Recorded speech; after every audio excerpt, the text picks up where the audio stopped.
consider this my asking permission to get preachy. Okay. Our circumstances now are going to be characterized by our ability to wield or to maneuver around the double-edged sword of a bureaucracy, the most intrinsically entrenched mechanism within a republic to service its own perpetuation above all. It is going to be a slow dance on the killing ground, as it were, dealing with these functionaries. The first thing that we need to do globally is abandon the immature recalcitrance that keeps us in patterns of martial relationships with our neighbors. That includes online activists. I'm not saying that we don't involve ourselves in critiquing or editorializing decisions on whether there's airstrikes or no-fly zones. But as all of us sat there anticipating, most of us probably expecting the confirmation from the Security Council to allow for intervention with Libya, how many of us really thought that it wasn't going to happen? And how many of us really think that the decision wasn't already made? We're not going to affect, not that easily, certainly not with sharing an opinion, whether the people that have all of the guns and bombs fire them at other people. Somebody else is making that decision, I think. There was an article in The Economist not long ago about the New Arab Perspective, or a New Arab Perspective, stressing humanitarian efforts. Our energy needs to be going into building lives for people so that we can engage other cultures, engage other human beings eye to eye with respect. We can't stand in front of our fellow men across imaginary lines and expect, I can't expect us to live with ourselves, or to do so and really stare at them in the eye, as long as we're still buying guns to deal with them. God, I'm not talking about disbanding the armed forces or anything like that. And I know that I'll hear there have to be laws, or there are borders. The borders aren't imaginary. Well, I understand that there are observable or material partitions that human beings need. But that's really only when it comes down to in furtherance of our need to evade that kind of reasoning. That, first of all, it's representative of our immaturity that we still feel the need to create sides. Also representative of our kind of base animal human nature. We're animals. That's why we have laws. That's why we have restrictions on our behavior. That's why we live in concrete jungles, concrete zoos, more like it. I have to quote or reference Desmond Morris, the primatologist that studied humans, the first to approach it that way, the concrete zoo allegory. So everybody's going to have an opinion on something as emotionally charging as whether bombs will be fired. And there are always pictures of children to save, but bombs will always fail to discriminate where they throw their shrapnel. And children are dying now.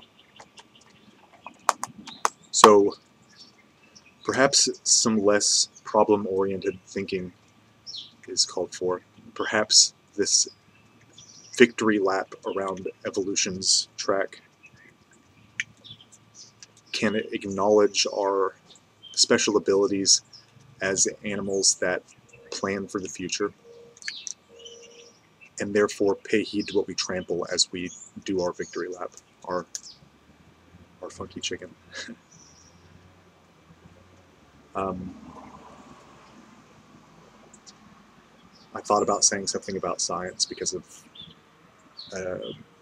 altercation I had about humanity, and talking about Peter Singer and all that. I think that probably would be vain. I'll say this,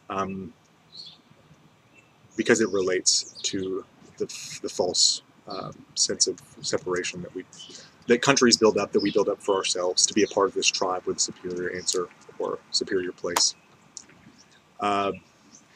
Human, the word human, for a scientist, pretty much any scientist, a laboratory scientist anyway, is just going to mean 46 chromosomes.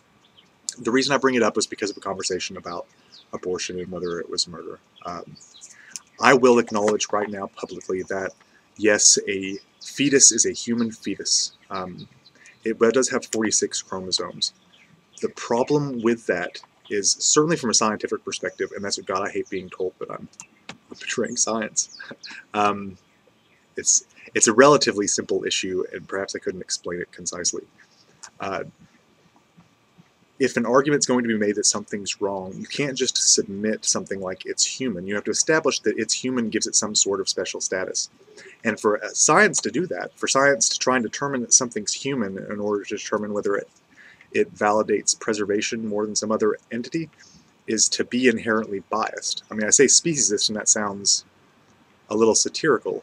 It's not that it's not an emotional issue.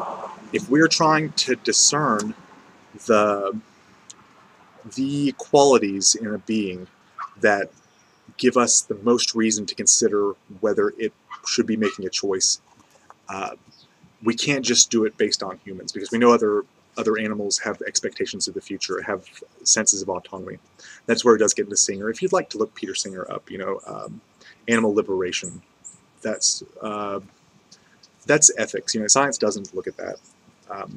Science is not trying to determine what human is. We know it's 46 chromosomes, but a sperm has 46 chromosomes. Every cell in your body has 46 chromosomes. Unless you have some sort of genetic mutation, developmental disorder, you have 47, you can have less. There's Turner syndrome, which is XO, where one of the chromosomes isn't registering as either X or Y. There's lots of possibilities. I'll leave that issue on, if you're discerning things empirically to try and find out who's a human or who's a person, is the nomenclature that Singer uses. Many chimpanzees have more of a claim to personhood than do many mentally handicapped human beings. I'm not talking about rounding anybody up at this point. Somebody will scream eugenics the second somebody in politics makes that argument. But it's not an argument. Nobody is claiming anything ought to happen. I guess that's what's important. And maybe it's hard to communicate. It's hard to communicate that you have a general understanding for something in such a limited medium as social networking. But in that case, I guess you shouldn't try. I always offer my email. So we as scientists don't try and determine whether some entity can be defined as human. It's not only just a tradition in science. It's got explicit roots in Darwin. Darwin said it would be almost impossible to ever distinguish a point in time when a being stopped being something before and became human. But in terms of empirical experimentation, it creates an illogical bias. Designating an organism according to the common number of chromosomes in a certain species is a descriptive practice. It's descriptive. It doesn't seek to prescribe a quality or behavior, but to describe that which is observable using a system of controls, and that results in conclusions that have high predictive power. I assure you that this is what we do. Even "it's a boy" is a single unit distinction of mechanics for a practitioner. To my Libyan and other foreign friends that are scared of going home, my email address is kenneth.lip@gmail.com. That all runs together. It's all lowercase. There's that period in between, but kenneth.lip@gmail.com. Shame on all of you.